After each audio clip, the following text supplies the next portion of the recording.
میں governor house پر امیر جماعت اسلامی سراج الحق صاحب کی قیادت میں دھرنا ہوگا، پھر لاہور میں ہے، پھر اس کے بعد ملتان میں ہے، پھر پنڈی ہے، پھر اس کے بعد 6 تاریخ کو کراچی میں ہے۔ لیکن ہم 6 تاریخ کے دھرنے کا انتظار نہیں کریں گے۔ اس وقت جو صورتحال ہے، ہم آج سے ہی احتجاج ایک دفعہ پھر شروع کر رہے ہیں۔ آج شارع فیصل پر اسٹار گیٹ پر ہمارا احتجاج ہوگا، اور 19 تاریخ کو پرسوں منگل کے دن 5 بجے میں کراچی بھر کے عوام سے یہ اپیل کر رہا ہوں، خاص طور پر نوجوانوں سے، کہ شام 5 بجے وہ نکلیں اور اتنا پیٹرول ڈالیں کہ سڑک تک آ جائیں۔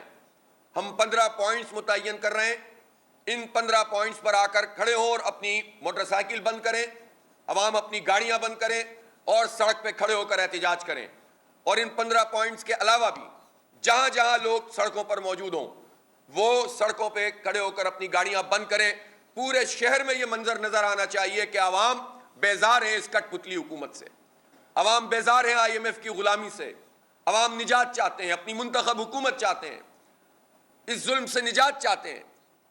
یہ نہیں چلے گا آپ، اور اگر حکومت نے کوئی اقدام کرنے کی کوشش کی تو اس کو منہ کی کھانی پڑے گی۔